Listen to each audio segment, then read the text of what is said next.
Welcome to a very special edition of Take It or Heave It.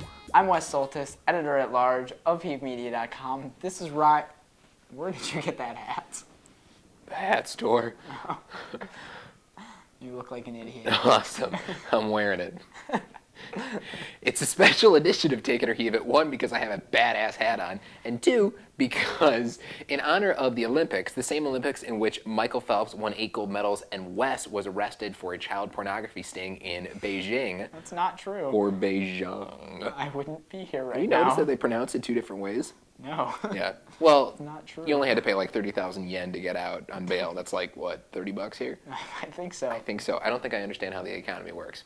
But what we are doing on this very special international edition of Take It or Heave It is we're going to be talking about some of our favorite and some of our least favorite bands from foreign language countries. I mean, music is universal, and when it's good, it doesn't matter which language it is in. And if it's shitty, it doesn't matter which language it's in, because it's shitty. It's just like buffalo wings.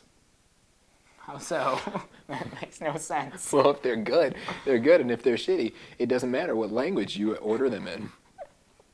I guess that's true. You know what I'm saying. I'm going to give you my 2 favorite bands. My first is the Buena Vista Social Club because of how they fit into the Cuban culture. And my second is So Jorge because he was really good in The Life Aquatic. Okay, now, correct me if I'm wrong, but I thought that the only good thing to come out of Cuba in the last 30 years was My First Wife. Oh! That was nice. Swish, Kobe. No, what's actually interesting about Buena Vista Social Club is that it was actually a club in the 1940s and 50s, and it was where a bunch of like prominent musicians would go, and they would hang out and they would play music and all this stuff. And then in the mid 90s, they all kind of got back together, and this is long after they're old. People have forgot about them. Mm-hmm. They're not relevant anymore. They're living in ruins. All their money's gone, or what little money they had to begin with was gone. Yeah, and they get together, 10, 15 of them, and they start making music again. Then it ended up winning a couple of Grammys, the Buena Vista Social Club album in the mid to late 90s. And then they came to New York, and they had never been to New York, and they played this sold out concert where tickets were so hard to get. And it's just a really interesting story that how in America musicians like this would be on a pedestal, yeah, and be rich and have so much money, but in a place like Cuba that's not the case. They're they're living in ruins. They don't have it. They don't have the fame. 2 of my favorite foreign language bands are Sigaros, which should be no surprise to anybody. I've talked about them a lot before on Take It or Heave It, but I think that they are probably one of the most affecting, most talented bands that I've heard in like the last, 200 years, which is about as long as I've been alive. And the other one would be MIA. Her combination of everything political and social and kind of sexual and weird. It's freaky, but I dig it. She's a cool chick. Now, I knew you were going to pick Sigaros because you really like them and you're lazy. And MIA sings all of her songs in English, even though they're incredibly hard to understand. So I think that's kind of a cop-out. Actually, she doesn't sing all of her songs in English. She was born in London, but her family was from Sri Lanka. And if I remember correctly, she spent a lot of time in her childhood in Sri Lanka. So some of the songs are written with her native language incorporated into it.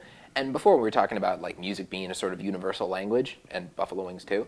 But I think you have to include the actual music itself in that. And she borrows music from so many different cultures and so many different areas that I think that gives it a certain kind of eclectic worldliness to it that, at least for me, even if some of the lyrics are in English, I think it still qualifies. And I will go back to not understanding her. I've listened to the song Paper Planes dozens of times, and I have no fucking idea what she's saying. No, nobody does.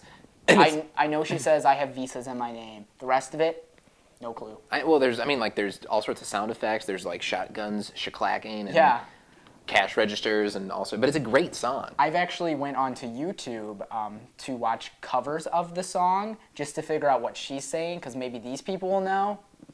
Not really. They kind of just mumble as well. Everybody just kind of rolls along with it. They're like, every time visas in my name, and then that's it. And you just kind of trail off for a little bit. Yeah, exactly. And then you just kind of bob your head. But regardless, it's a fantastic song, and I like her a lot. Yeah. All right, so those are our good ones. What were the bands that you disliked? Well, my 2 least favorite bands are Rammstein, because they scare the shit out of me. And my second would have to be Tokyo Hotel, just because I don't really get all of the hype. And I hate Germany. So what is it about Tokyo Hotel that you don't like? Well, like musically they do this really weird, like it's glam rock and they're all like dialed up and look like Bret Michaels, Yeah. you know, Poison and Rat and all this stuff. But they have like, you know, the guitars of like Puddle of Mud or Nickelback or, you know, all these other like bro rock type things. Yeah. And also for the last couple of years I thought the lead singer was a girl. It's not. It's so not a girl much. at all. It's a dude. And that kind of freaked me out. Yeah, so we went from bro rock to 80s glam rock / guitar hair ballads to transgendered Yeah. lead singers. Only in Germany. Which, yeah, only in Germany. I could see how that would be confusing. Yeah. What are your least favorites? Well, my absolute least favorite foreign language band would be Puya. And if you think back about 10 years when they were popular, they were like a Mexican version of Korn. And I know that Mexican Korn sounds good, but in the absence of the fact that they didn't name themselves Maze, which I think would have been kind of funny and ironic and sort of clever, they suck. And the second one, I'm going to agree with Wes, is Rammstein, because like Wes, they absolutely scare the hell out of me. Plus their lyrics are terrible. So I'm glad you hate Rammstein as well, Hat Boy. God, do you remember how popular that song Du hast was? Yeah, but that was like in like the late 90s where it was like the Family Values tour. And it was That like, new metal kind of phase. Static X and Limp Bizkit and Korn. Korn was popular before that. Monster Magnet. Yeah, bands all those like bands. That. It was a dark age for music. It was the dark ages, It I was think, bad. of 1998. It was really bad. You mentioned earlier about Rammstein and their lyrics and how bad they are. And I actually babble fished some of their lyrics, which is a translation program, so this could be pretty loose. Maybe not direct, but I'm sure. I'm sure it's pretty direct. I'm sure that Bob Dylan is about to be jealous. Yeah, so here's some Rammstein lyrics. I look for you behind the light. Where are you? I don't want you to be so alone. Where are you? I look for you under every stone. Where are you? I sleep with a knife.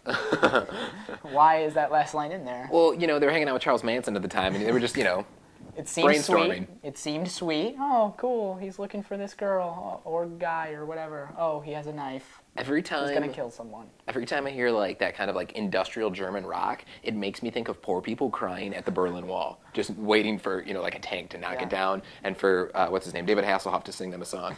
Nice. I would say an honorable mention also goes to like the whole folk metal from like Yeah. you know Iceland and you know Where it's like Switzerland. yeah, and the all this. speed guitars mixed Yeah. with like a fiddle. Like crazy talented people. Don't get me wrong, but not my cup of tea. No, exactly. The only, like we were talking before, the only way that you're going to get a fiddle to appeal to a cross section of American consumers is if you're in the Dave Matthews Band. Yeah, and You shouldn't be in the Dave Matthews Band. no. If you'd like to check out some good foreign language bands, go with Buena Vista Social Club and So Jorge. Ryan's picks were MIA and Sigur Rós. I'm sure you've heard of them. Here's some shitty foreign language bands to avoid. Tokyo Hotel, Puya, and Rammstein. Definitely Rammstein. So, thanks for watching this extra special international edition of Take It or Heave It, where Hooray. we went round the world, and it didn't take us 80 days, so, you know, F you, Jules Verne. That's right. There was a lot of international bands we left out, like Ricky Martin. Ricky Martin is for fantastic. instance. So tell us your favorite international band. Leave us a comment, and maybe we'll like it. Maybe we'll be living La Vida Loca with it. Good reference. Thank you.